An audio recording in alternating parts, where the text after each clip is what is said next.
What I know, and what I hope you know once I say this, is the only way to feel good about making progress is to earn it. We call it the Hypertrophy Highway.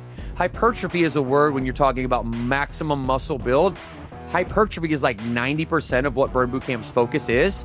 The other 10% is VO2 max, or volume of oxygen, or your conditioning capacity. Form is the number one way to make any movement more efficient, recruit more specifically the muscle fiber you're trying to recruit, and to make it more challenging and more difficult.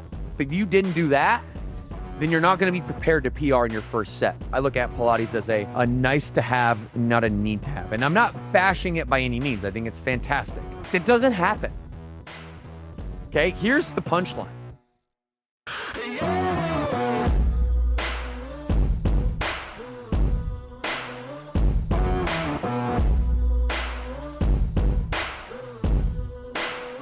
Burn Nation, what's up, everybody? Welcome back to another episode of the Burn Bootcamp podcast, how to perform repetitions in the gym for the most muscle growth, maximize muscle growth.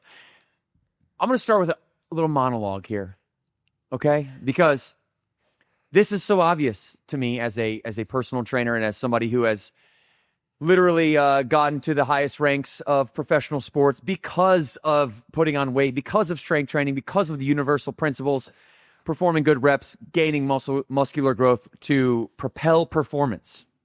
And I think in association with do you notice this? It's like the great softening of society. It's like doing less and expecting more has never come to head more than it does when you're talking about strength training. You can't just read about resistance training and get stronger. You can't read about push-ups and get stronger. You can't look at weights and expect to get results. And so, along with this expectation of doing less and expecting more, there's this like great volatility emotionally that comes along with that. And what I know, and what I hope you know once I say this, is the only way to feel good about making progress is to earn it. Putting shots in your belly, although could be a bridge and work for some of you to get to where you ultimately want to go and where I ultimately want to see you go. I'm not here to demonize any strategies, but I am here to say one thing, that it feels pretty darn good when you keep promises to yourself and you actually go out and you earn it. What good is a beautiful house with cockroaches in the bed? What good is a beautiful aesthetic if you haven't changed the character of? Transformation is to change the appearance and character of. Appearance and character of. So we can't transform thoroughly. We can't change our lives. We can't be in one form and transmute it to another form without going through the process. When we have surgeries, which again, I'm not going to demonize anything anybody wants to do if it's in alignment with making them feel better. But what I am saying is, how are you changing your character? Because I know a lot of people who have gotten the gastric bypass surgery or on the GLP-1 or maybe, went on the diet, but they don't change anything fundamentally about who they are as an individual, the character of, the values that you possess as a human. And you might not hear trainers too often talk about fitness like this, but I've been around long enough. I've seen the great ambition that individuals have set on a foundation that's broken. And if the foundation to your house has cracks in it, it doesn't matter how beautiful the home is that you build on top. All it's going to take is one winter storm for the ice to get in that crack to the foundation, expand as it freezes, bust open, collapse the entire thing. And so many of us, myself included from time to time, we think that just because we have a little ambition, because we have a little bit of motivation, because we have a little bit of inspiration, and we do something for a couple of days, or we get on the GLP-1, or we, read the magazine and we get the idea in our head, hard work works. There's no substitute for hard work. And I think it's been lost largely upon my generation, maybe the generation beneath me, but my children's generation, Gen Alpha, I think they're going to be bringing it back. The only way to feel good is to earn the feeling of feeling good. Okay, fortified attitudes and emotional control is what I really want us to be after here on the podcast. We're going to talk about how to perform reps today. We're going to talk about how to do so to gain the most muscle possible each session. And there's pretty simple and easy universal concepts that aren't going to change much here. But we got to start off on a solid ground, on a solid foundation. We have to teach people that looking outside of yourself is the wrong strategy, that you already have everything that you need inside of you, that God has put a chemical concoction inside of you. And sometimes all you're missing is just the actual, the amount of the ingredients. You got all the ingredients on the table, but it's the amount of the ingredients that you aren't putting together the right way. And I'm going to help you do that. But I think it starts with this notion that, guys, gals, loving yourself is not like eating cupcakes, okay? It's not like eating cupcakes and saying, I wish I could feel better. Maybe I should treat myself when I'm sad. Loving yourself is knowing that when you feel that vulnerability, that filling it with superficial things isn't going to help. That eating the whole bag of Sour Patch Kids when no one's watching because you're feeling emotionally down isn't going to pull you out of it. It's only going to push you deeper into it. It's loving yourself enough to have discipline and to be able to keep the promises that you're going to make to yourself, especially the day after you made the promise. When it's not so close to your chest anymore, you've had a day to think about it, and that conviction wears off a little bit, what are you going to do? Okay? Feeling bad on the inside is something that I really want to address with you. And I'll tell you that when you actually do the hard work, when you do the strength training, when you put the reps in, when you get to failure, and then you do those last couple reps that actually really matter, those reps that are pushing you to actual, real, true failure, not the first 10 reps that you did, but rep 11, 12, 13 that you didn't think you could do. Those are the reps that are going to be the ones you're proud of. That's the delayed gratification. You know that when you go through that pain of breaking down those muscles every single day, knowing that they're going to build back up later, that's that promise you're keeping now so that you can feel satisfied later. So I'm going to bring up real quickly here, I'm going to bring up the NASM OPT model. Okay, the NASM OPT model is the foundation to Burn Bootcamp, and this is how we build muscle. All right, let me just walk you through this really quickly, okay? This is why we did the podcast today, because I want to show you how scientific this actually is. There's 3 levels to your fitness. There's level 1, stabilization, level 2, strength, and level 3, power. All right, now in each one of those levels, there's phases. Phase 1 lasts a long time for some people. Stabilization, endurance. Okay, stabilization, endurance is exactly what it says it is, which is stabilizing your body for a long period to endure stability. When somebody first comes into Burn Bootcamp, they're not jumping into the exercises that I would have my 10-year member do. All right? We call it the Hypertrophy Highway. Hypertrophy is a word when you're talking about maximum muscle build. Hypertrophy is like 90% of what Burn Bootcamp's focus is. The other 10% is VO2 max, or volume of oxygen, or your conditioning capacity. But largely, I'm interested in strength training, the prerequisite before you just jump right into it so you're safe, so that you don't get any delayed onset muscular soreness or have any type of DOM syndrome. You got to work yourself into it. stabilization, endurance. If you've never been to Burn Boot Camp before, you've never started working out in an intense, specific, programmatic, directed way in which you have periods of progression. We call them training cycles in Burn Boot Camp.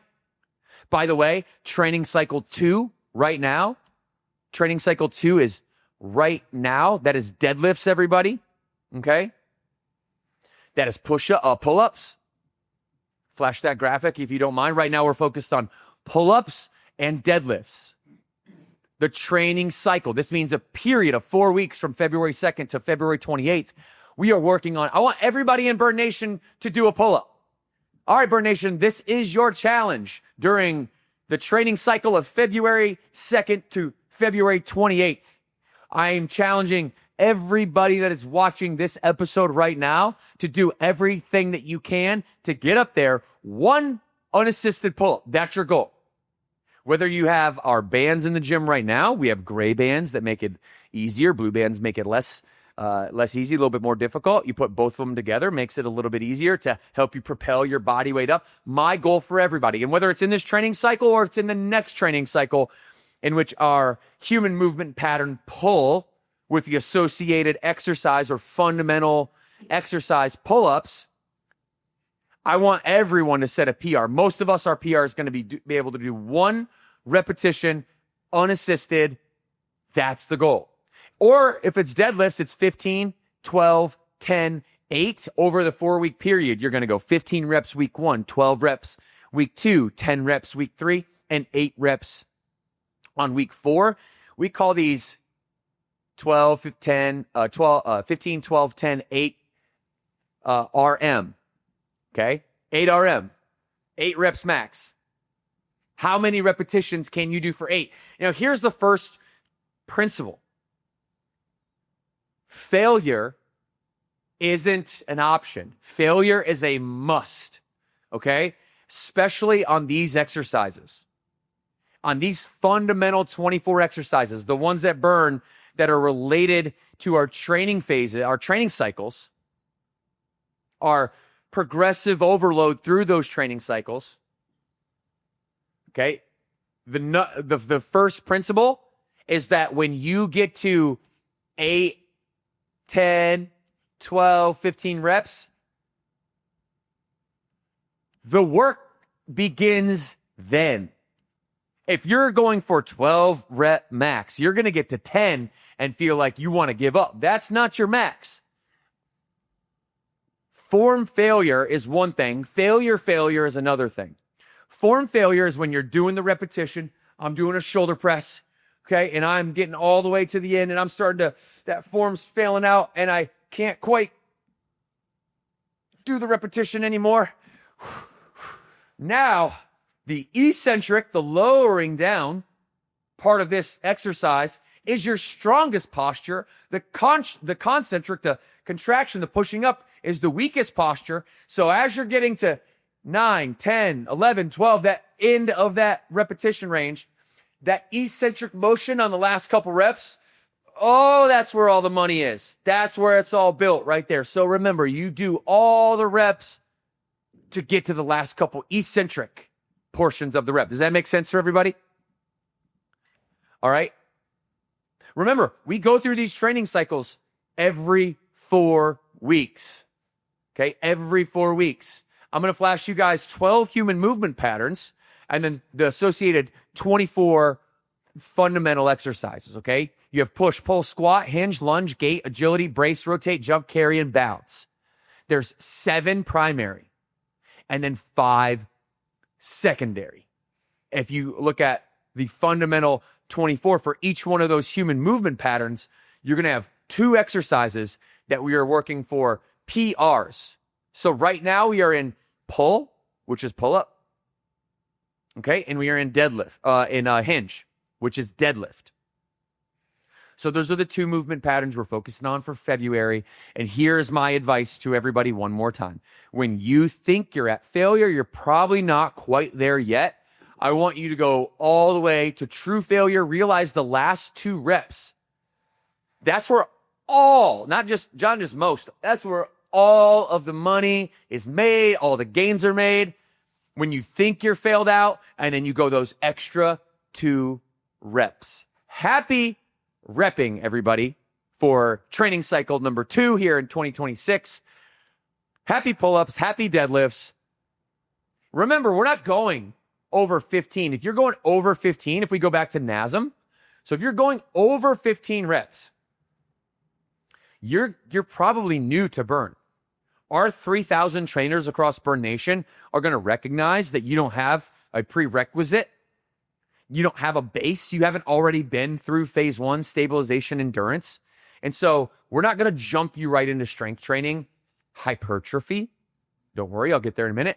We're not going to jump you right into hypertrophy. We call it the Hypertrophy Highway, and you have an on-ramp to the Hypertrophy Highway. You don't just jump right on the highway going 85 miles an hour.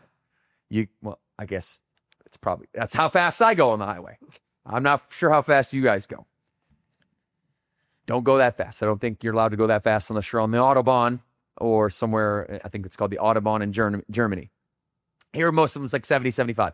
So you can't just jump in the highway going 75. You got to get from 35 to 75. There's an on-ramp. You get it, right? Some of us got to be here for a little while. Don't worry if you jump into burn and you're there for your first day and you come and people are talking about fundamental 24s and human movement patterns and PRs. Don't worry. You're going to get acclimated as you continue to show up. But our NASM certification, our NASM partnership, shout out to the National Academy of Sports Medicine, the best certification on the planet, right in line with Burn Bootcamp. It's our dear partner, dear friend. As level 2, strength. Phase 2 is strength endurance. Now you're starting to move into resistance training, where in phase 1 stabilization, it's mostly just body weight.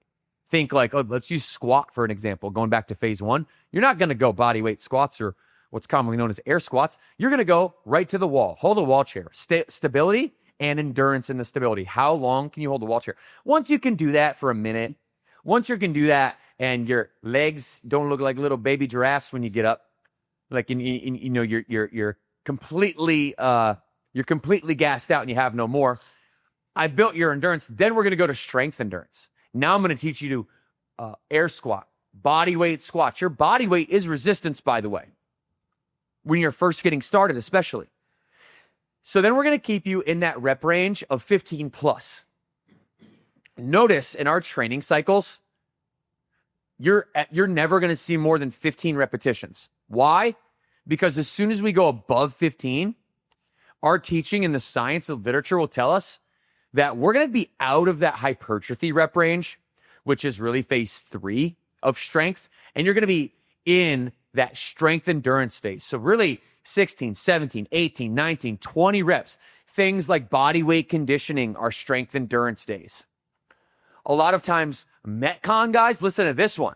For all of my people out there who are like, hey, I wish we had a little bit more strength training, a little bit less conditioning at Burn. I wish it was like 4 in 2, 4 strength training days and 2 conditioning days.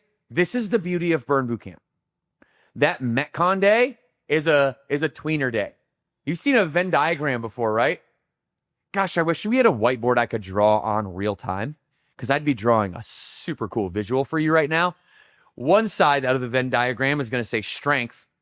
The other side of it's going to say conditioning. Those 2 circles are going to cross over. Guess what's right in the middle? What's right in the middle, Chelsea, if you had to guess? Tell me. Metcon. Metcon. Pull this Venn diagram up. One side of it, strength. One side of it, conditioning.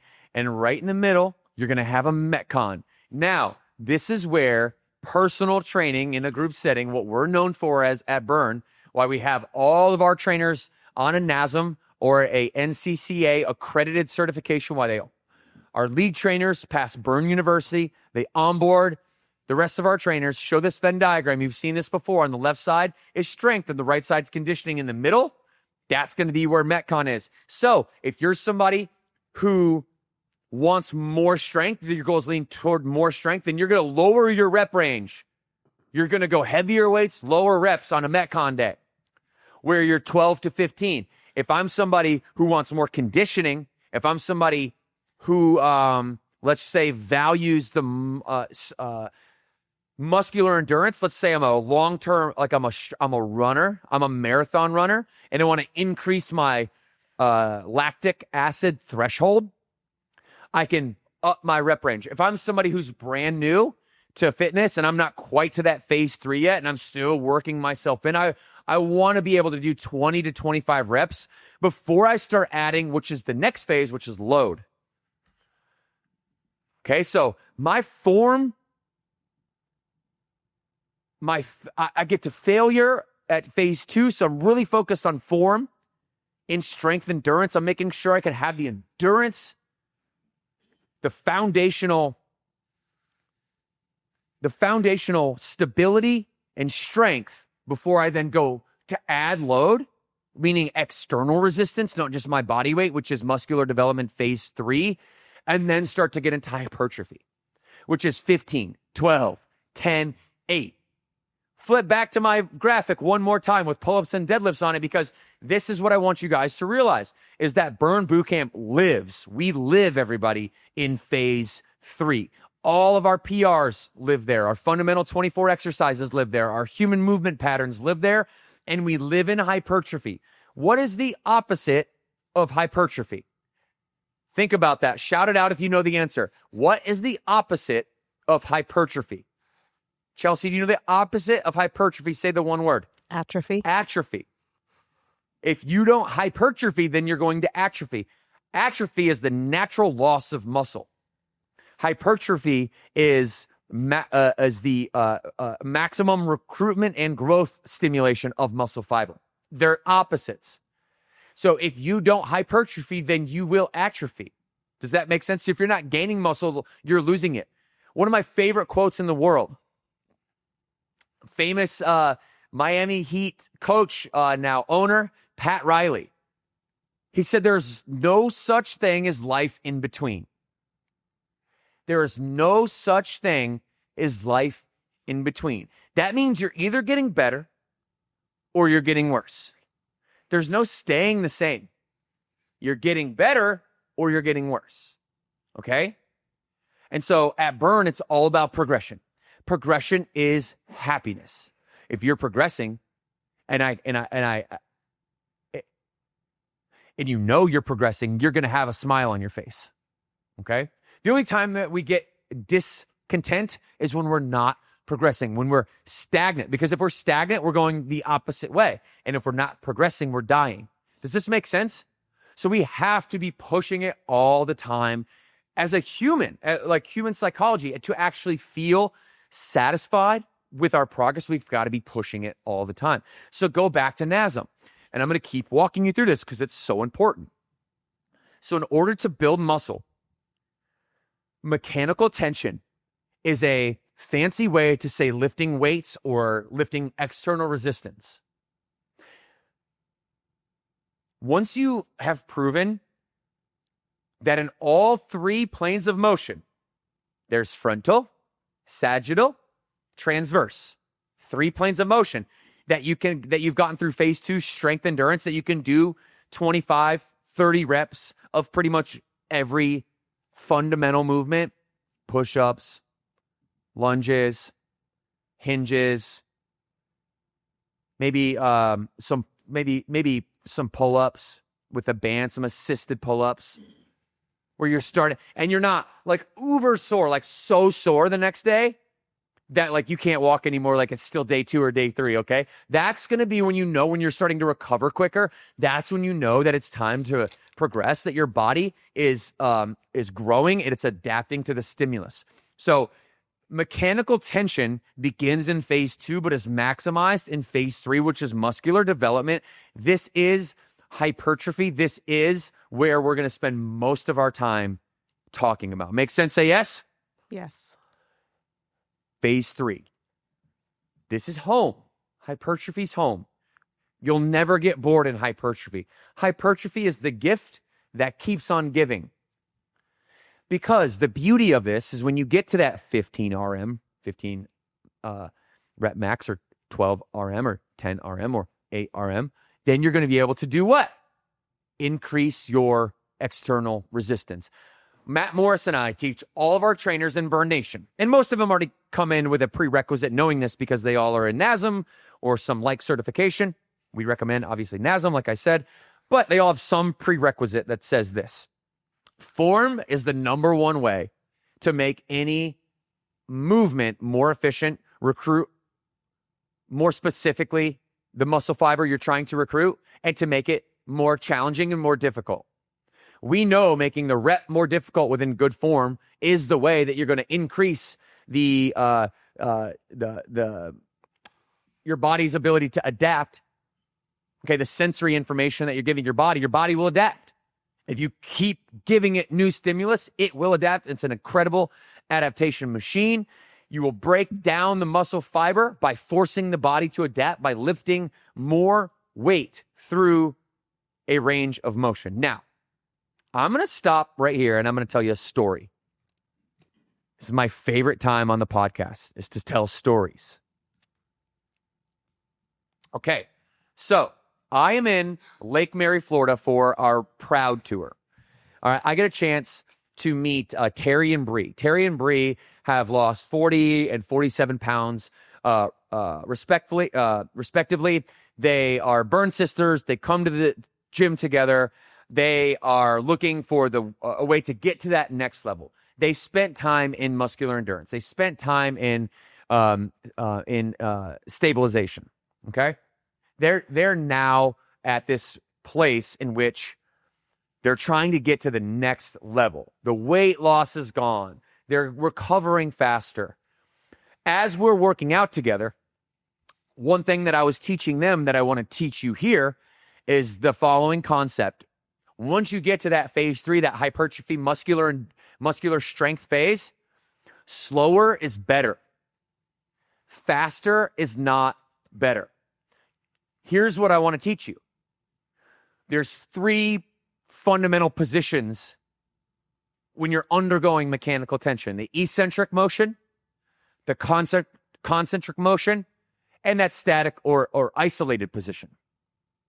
It's called isometric, if you just pause and for just a minute. Okay, eccentric is when you lower down, concentric is when you contract, and isometric is when you're pausing for a moment in time. Okay? If you isolate, that's the difference there is isometric is you're planning to go back down. Isolate means you're just static. You're holding. That's the entire exercise. Okay. My friends, you are strongest in the eccentric position. Okay? You're strongest in the eccentric position. So if I'm doing a standard chest press, I'm strongest when I'm lowering the weight down. I'm not strongest when I'm holding the weight. I'm not strongest when I'm pushing it up. I'm strongest when I'm lowering it down. So what does that tell us? A couple things.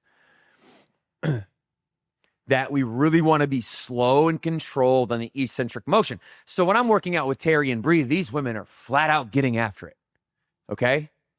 Do you want to roll their clip on Insta? Did that come out yet? I don't think it quite did actually. No, not that one. It didn't come out yet. Their clip's going to come out on Instagram soon.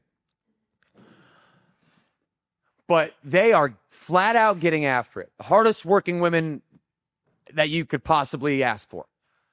But their hard work had an adjustment to it about midway.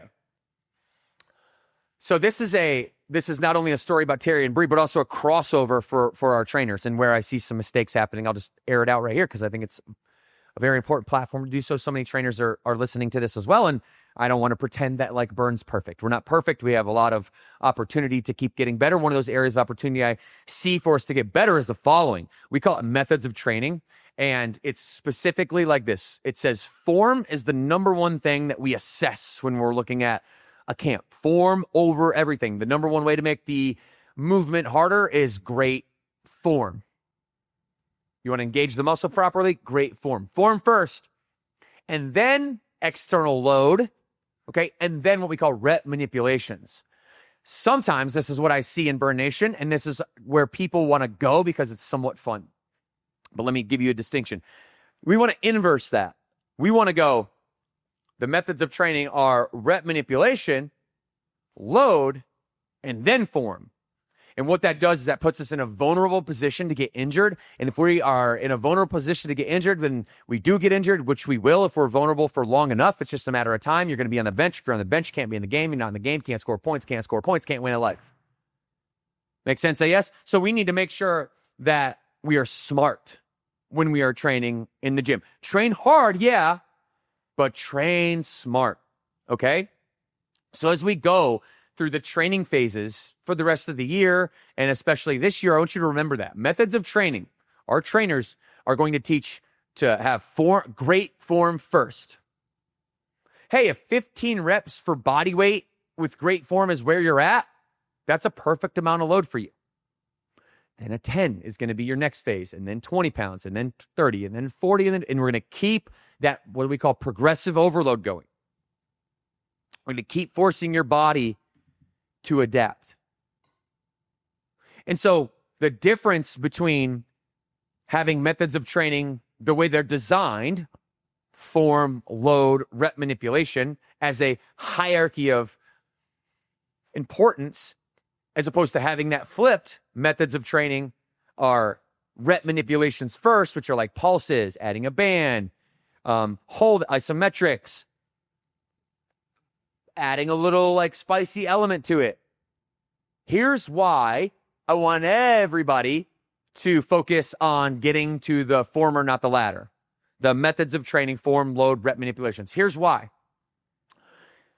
What is Burn Bootcamp? What are you as a member, or what are you as a human being working out for? You are working out to get one thing and one thing only. The R word, the big R word, results. At Burn, results are our resume as trainers, because we know you don't give a crap about our NASM. I'm only talking about it so you're informed.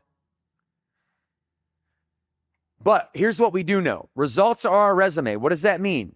You are going to go home. You're going to have a conversation at your dinner table with your husband, with your wife, spouse, partner, kids maybe.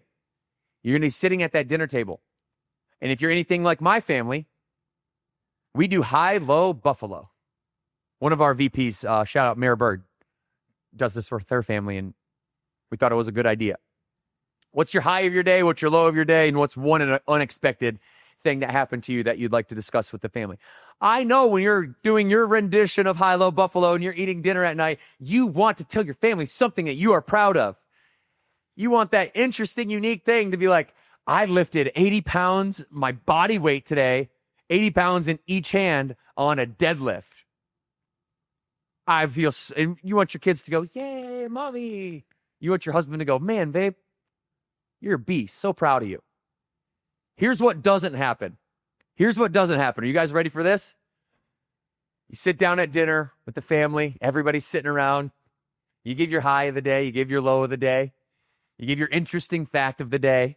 And your interesting fact or your high for the day is, yeah, my trainer Devan came over to me while I was doing a deadlift today and had me do 5 triple pulse banded reps for my deadlift. I'm so proud of myself. That doesn't happen. Okay, here's the punchline. Members are proud when they lift the heaviest that they can through the full range of motion. And trainers, you should be proud of that, because that's exactly what we should be doing. Full ROM, range of motion. The only reason why we have rep manipulations as a part of that methodology, the methods of training, is because we've got 30 people in a camp, 40 people in a camp, 2 trainers. We know everybody's goals. By the time you get to,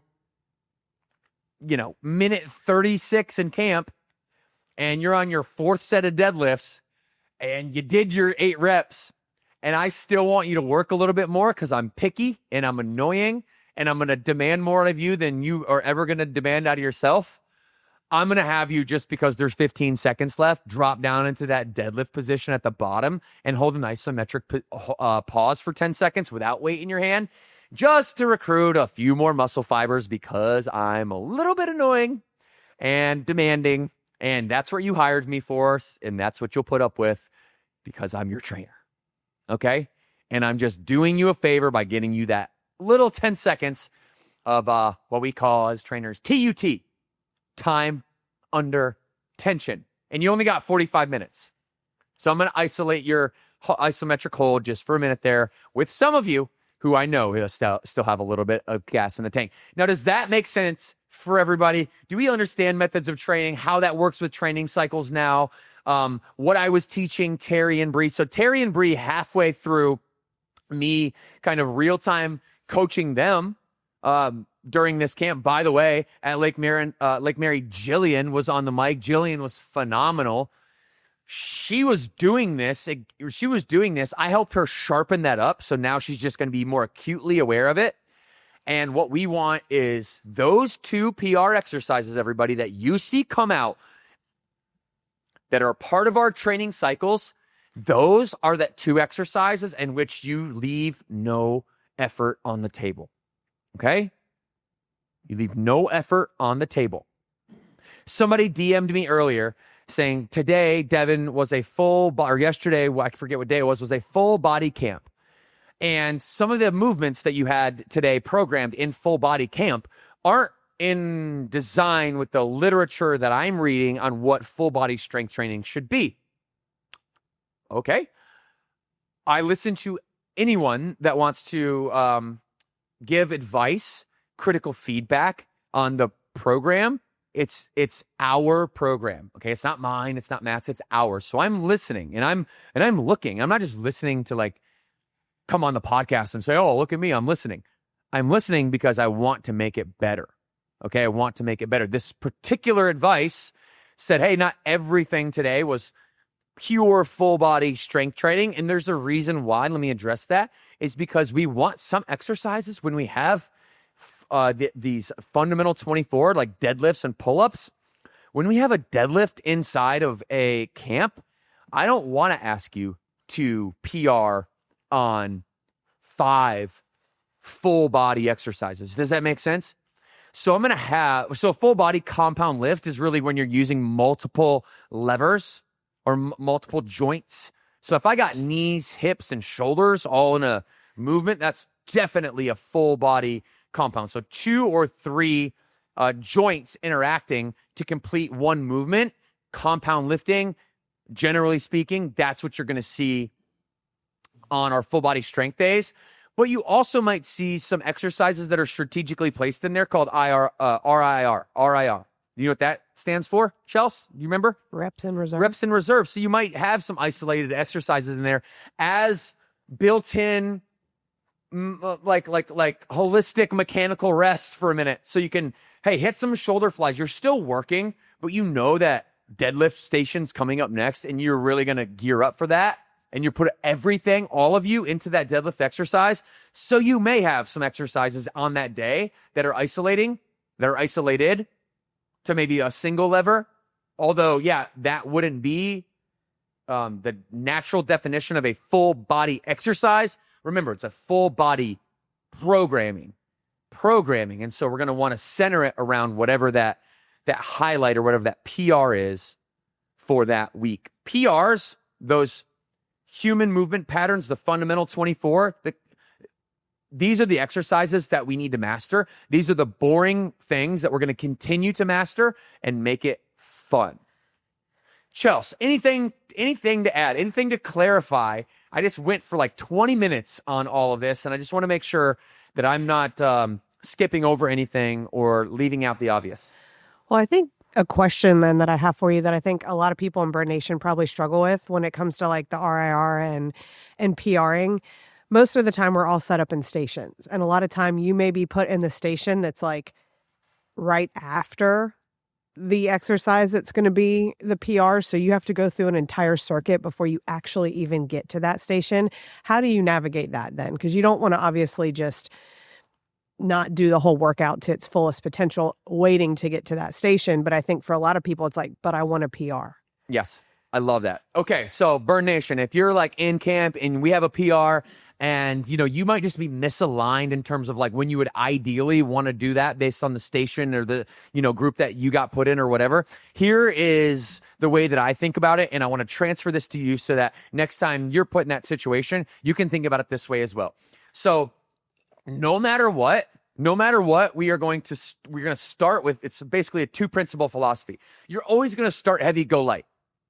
Always start heavy, go light. This whole notion of like going 50s, 60s, 70s, or 10s, 20s, 30s, and increasing like each set, you're the freshest on your very first set in whatever you get to.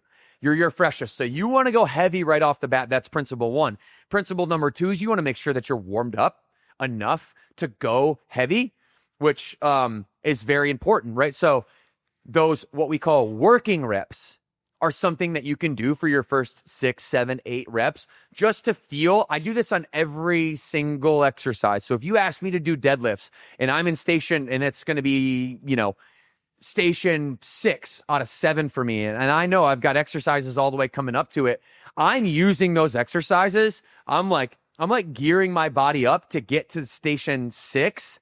And then when I get to station 6, I'm quickly doing a couple working sets just to feel the form. And then I'm going right into my heaviest set. All right? Right into my heaviest set. You want to start heavy and go light.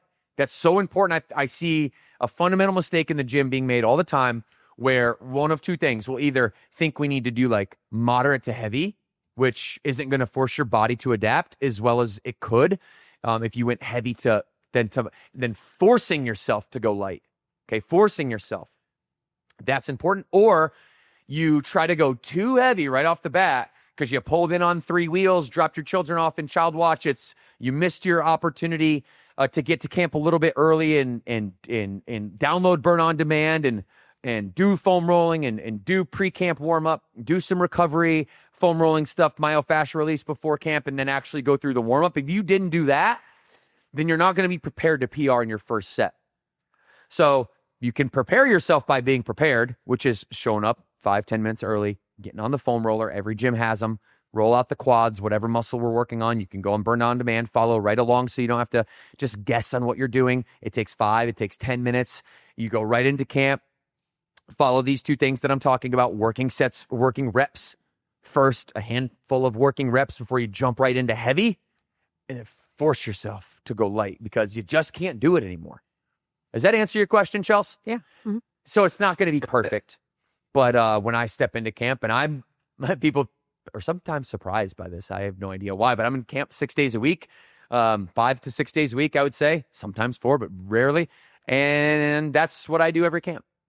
So if you're next to me in camp somewhere on the Proud Tour in Burn Nation, and you see me going real heavy right off the bat, that's because I'm freshest. I want to get my PR, and I don't want to exhaust any of my energy by going moderate to heavy. Heaviest, then go to moderate. All right, Chelsea. I think any other tangents off of that? No. Okay. All right. I think that's good. So, all right, let's go naturally to, let's think the next principle here. Let's talk about modality for a minute. Let's talk about modality. So people ask me all the time about different modalities. Cycling, Pilates, what else? Yoga. Think of any other kind of singular specific modality that you can. Strength training is the foundation to all of it. No matter what. This is universal. So I love Pilates, for example. Some of our biggest competitors at Burn are Club Pilates, let's say, is probably our number one competitor in terms of just studio-based fitness that's doing really, really well. I look at Pilates as a nice to have, not a need to have. And I'm not bashing it by any means. I think it's fantastic. I look at it like this. If you were walking, let's just say you had a destination to get from where you're at right now in the world, and you wanted to go to LAX. There's the fastest way to get there, which is flying. Okay. Flying's like strength training. You want to go fast. You want to maximize your time for your return. Strength training is like flying. Pilates isn't like walking there. Pilates is like busing there. It's going to take a lot longer. You still can get to where you want to go. It's just going to take a lot longer. You're not introducing as much opportunity for your body to adapt. And listen, I think I have so many friends who subsidize their strength training routines at Burn and conditioning routines at Burn with Pilates. Pilates is great for mobility. It's great for recovery. It's not great for it's not great for muscular gain. It's not great for hypertrophy. And it's not necessarily great for conditioning. And so if you ask Devan Kline, my one man's opinion is strength training over everything. Conditioning's a close second. Mobility is definitely number third. I would put Pilates in the mobility category, not a strength or a conditioning category. And then recovery, right, which is that traditional kind of stretch lab concept. Foam on Burn on Demand, it's much cheaper than that, and it's do it yourself. So it's like recovery, foam rolling, core and pelvic floor, myofascial release, menopause, perimenopause, like the recovery for specific human beings, and the nutrition. So those are the 5 things that I think you need, and Pilates is definitely in that category overall, or some type of dedicated mobility and recovery routine. And I just wanted to set the record straight. I've been getting that a lot in my DMs. Is what about this Pilates or that Pilates? It's like walking, or it's like busing to your destination when you could be flying. Great for your hips, to open the hips up in all of the planes, sagittal, frontal, and transverse, but has its limitations and is part of a greater programming. Pilates itself isn't going to get you to where you want to go. Conversely, strength training and conditioning won't get you where you want to go either without that element of mobility. I know so many people who are absolutely miserable physically. They're strong as an ox. They're conditioned as they ever could be, but they can't touch their fingers on their shoulders. They can't touch their toes with straight legs. They can't squat down and touch their hamstrings to their calves, or what we call ass to grass. And they can't go out and run, let's just say, for an extended period of time without having some real mobility issues the next day. So strength training is hypertrophy. It's specific, everybody. We can't confuse, go back to my NASM screen. We cannot confuse stabilization endurance, strength endurance, with muscular development, phase 3. Phase 3 is where we live in hypertrophy. I want everyone on the planet to get there and live there. Hypertrophy is your home. Strength endurance, stabilization endurance is where Pilates comes in. Now I'm happy to go from phase 3 to phase 1. I'm happy on the other contrast to go from phase 3 to phase 5. Let's continue what this might look like. If I get my stability game right, now I have some endurance. I can hold a wall chair for a long period of time, or I can hold a plank in an isolated position. Then I can start doing that for a range of motion. So I can squat up and down. That's phase 2, strength endurance. Muscular development, phase number 3, hypertrophy. Maximum amount of load through 8 to 15 reps through full ROM, full range of motion. Got me? Now, when you're somebody at Burn who's been here for a while, and we notice that you need to be challenged, this is what progressive overload is all about. This is where our PR's Fundamental 24 comes in. Are you ready? Your trainer's going to come up to you, hand you heavier weights, And they're going to say, how many reps can you do? And you're going to say 8. And we're going to say 10. And we're going to set you a new 10 RM personal record for the day. When at the end of camp, when we say, who got a PR today? You're going to raise your hand because we're going to push you into phase 4 that day. Phase 4, everybody, is maximal strength. Do you hear RM, me using RM behind 15, 12, 10, and 8? When I say 15, 12, 10, 8 RM, that's how many reps max you can do for 15, 12, 10, and 8. There's a specific weight right now that you can do for all 24 of those exercises that require external load. There's a specific amount you can do right now before true real failure. That's called your PR. The only way to get you through, to get you stronger, is to give you more load in the same rep range, because then you're going to increase what we call your volume.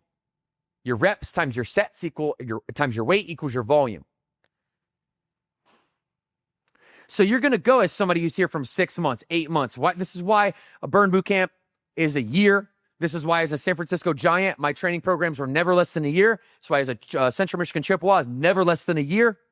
That's why I really don't like to partner with you as a member if you're not in for at least a year, because it actually takes that long to get to where you want to go. Everyone else is going to try to sell you on like a 30-day, 6-week, 90-day, like we'll transform your life. You can start to feel real good. Don't get me wrong. You can start to feel really good. But to solidify habits, to stop watering the poisonous oak tree and to plant a new seed without poison, and to grow a brand new psychology, a brand new association mentally and physically and emotionally with fitness, you're going to need 12 months. You're going to need 18 months. And by that time comes around, I'm going to be getting you into maximal strength whenever possible. You're going to be sitting there, if your name's Susie, and Susie's going to be doing 15 reps. You're going to be 14, 15. Like, hey, Susie did 15 reps. She's going to be like, yeah, I did. I'm not going to say great job, because I'm not a cheerleader type of trainer. I'm not going to say great job when you had more in you. I'm going to say, hey, you just did those. You just did 15 reps with 30s. That was pretty easy, huh? It looked easy. How easy was that? And you're going to say, it's kind of hard. It's like, okay, well, here's 40s. I know you can do 40s for 15. Let's do that right now. Shake it out. And I'm going to show her how strong she really is. I'm going to lower her rep range and up her weight, lower her rep range or up her weight in the same rep range. And then she's going to be doing more volume. And then she's going to do the volume she didn't think she could do, the 40s when she thought 30s was good. Here's what happens. Some members, as you know, you're probably one of them, can actually lift the 30s on a chest press, can actually lift the 40s on a chest press, but we don't, because we've never had anybody look at us and tell us that we could. You never had anybody that said, hey, I believe in you. You can do this. You just didn't believe it. Show me your belief systems and I'll show you your life. Show me what you believe. I'll show you the experiences that you get yourself into. And then you see the experiences that you find yourself in life. Those become your stories.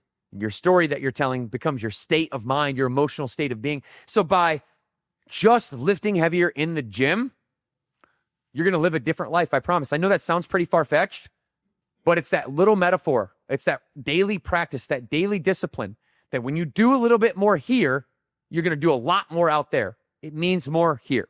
Make sense? So I'm putting you into maximal strength training through these training cycles specifically. Now, last level, and I'll get off the NASM OPT model, or the Optimum Performance Training model. I'll get off this, is power. Phase 5 of this is power.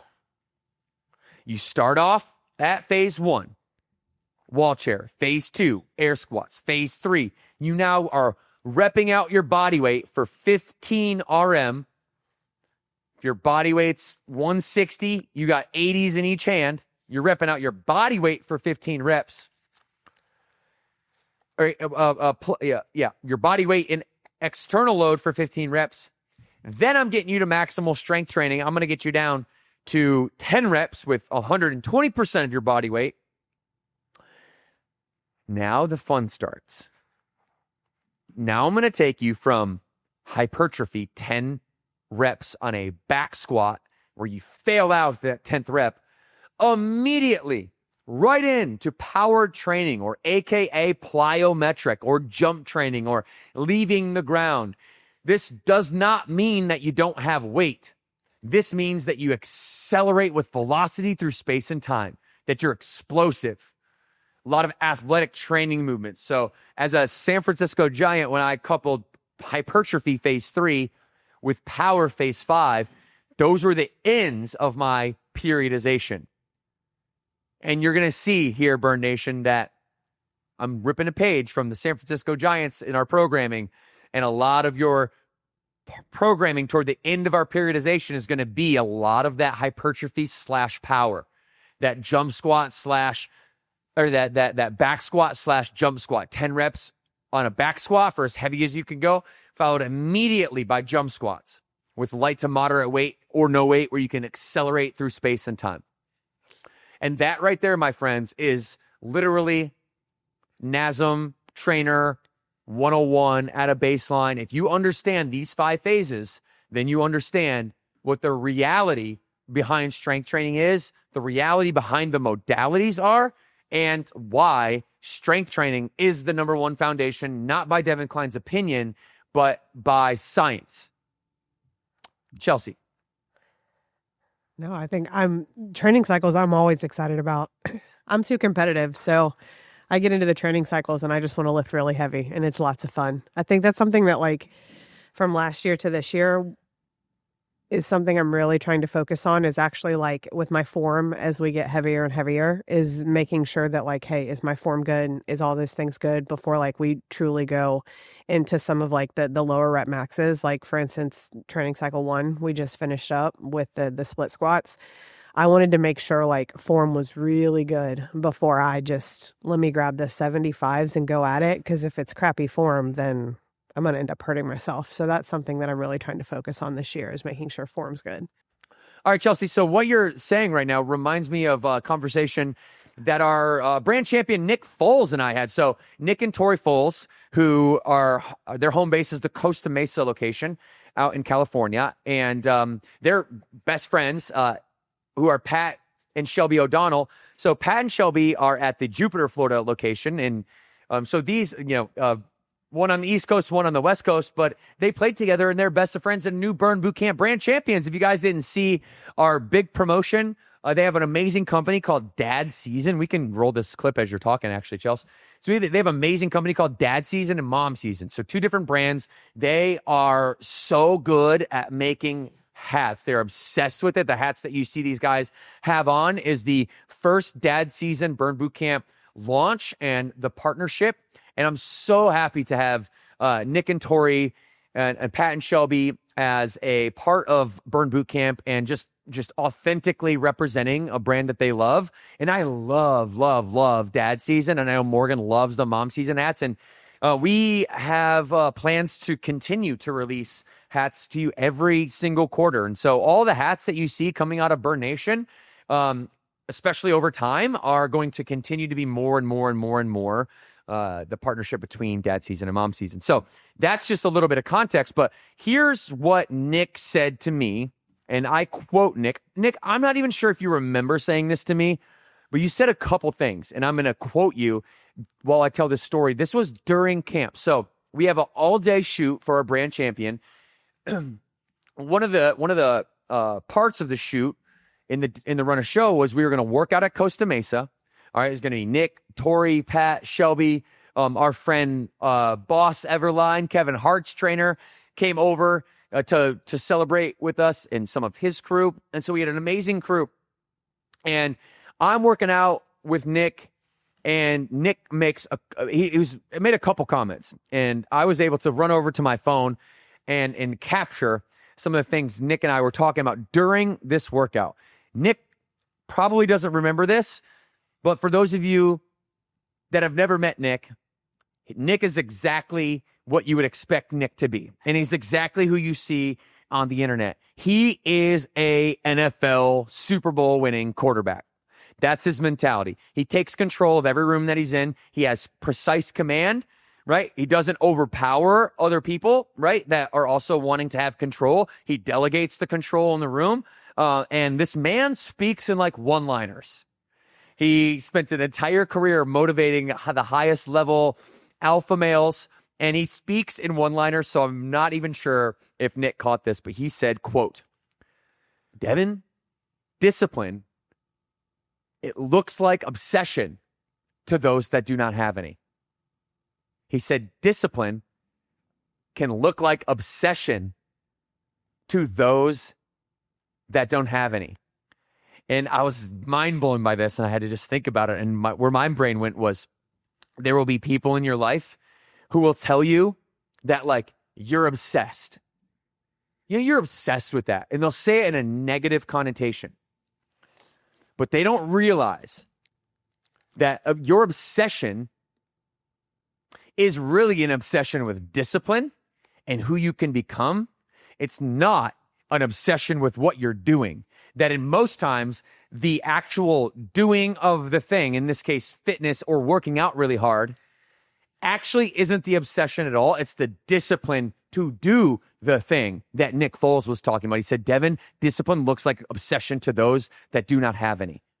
And Nick wanted me to remember that. That's why he wanted me to remember that, to relay that to you, that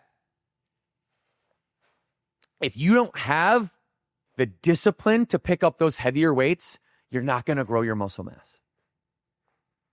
If you don't have the emotional fortitude to have everybody in your life who even love you the most coming at you saying, hey, you're obsessed with that. Why are you doing that? You're so obsessed. You're like always going to camp and you're always talking about it. Why are you so obsessed? It's like, stop being obsessed. Like, have a cookie every once in a...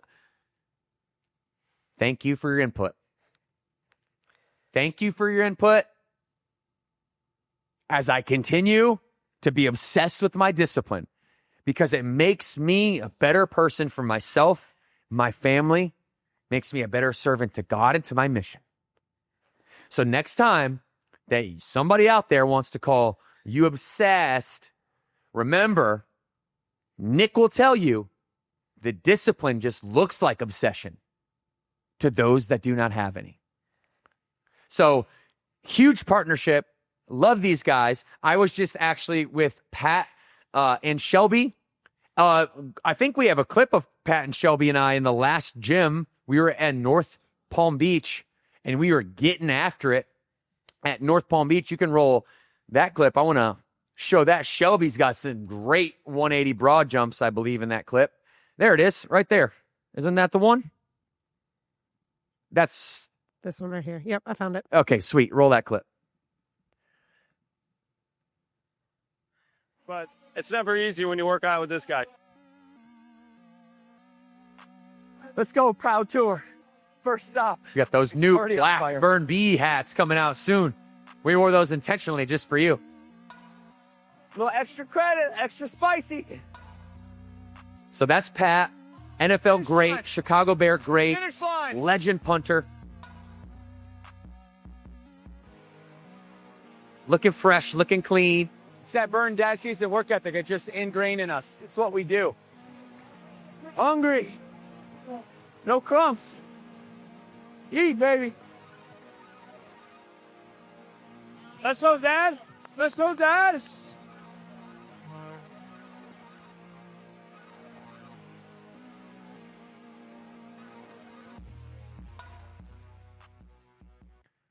And so the other one with what we don't need to show it. That's okay. The other one was Shelby, and she's doing like a sick. Maybe you can roll that as I'm talking. She does like just a sick broad jump. You can capture like right in the air. It's so cool. Anyways, Pat doesn't need this to be explained to him. Nick doesn't need this to be explained to him because that's what they do in the NFL. They are progressive overload. They are hypertrophy. They are trying to maximize that muscle gain, everybody. And that is what it is all about, whether you are in the NFL, the MLB, building a muscular foundation, strength training as the ultimate form of adaptation. Everything else is second. Every other modality is second. All right? Makes sense? Say yes. Okay. We have a few other just quick topics that we want to go through. before we let you go here for the day. But this is one that I thought would be useful for you. Actually, one more topic, and then we're going to get you out of here. So we talked about mechanical tension. We talked about hypertrophy. We talked about form and full range of motion, maximum form through full range of motion. We talked about the getting to the very last rep and it not being the last rep. All the reps you do are to get to the last couple that are form failure. Okay? To get to form failure is where we don't want to go past form failure. You hear that in Burn Boot Camp a lot. Form failure, form failure, form failure. That means, let's just use a specific example like a bicep curl. That means not swinging back and opening the thoracic rib cage, leaning way back and using momentum. So strict form failure. Failure isn't a feeling. Failure becomes a fact. It's when gravity takes over is when you're done. It's when gravity takes over, that's when you know that you're done. Not when you feel like a lot of people have an association with form failure. When I feel tired. Form failure is when I felt tired, but then I kept going. I got tough through the tired, and then gravity took over. I literally couldn't do anymore. That's when you know you've reached that level of adaptation. And then when you get there, that, like we said, that eccentric motion on the very last one, you're always going to have more power through the eccentric range of motion. Like I taught Bree and like I taught Terry, slower is better. Slow down, grind through those reps. Don't waste your time by trying to fly through the last couple reps. Really make sure you're going nice and slow. Make sense? All right, everybody.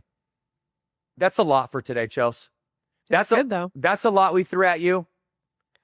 There's much more where that came from. I can't cover everything that I want to cover with you in an hour to an hour and a half. So I appreciate everybody being here. Listen, if you want to continue with your binge watching of the Burn Boot Camp podcast, check out this episode right here. All right? This episode will keep you going, keep you informed, and it's number 22, Why No One Is Doing This, the top fitness tips to help slow aging. Go check that one out right now. And until next time, my friends, thank you for tuning into the Burn Boot Camp podcast. As always, keep moving, my friends. 2 claps on 2. 1, 2.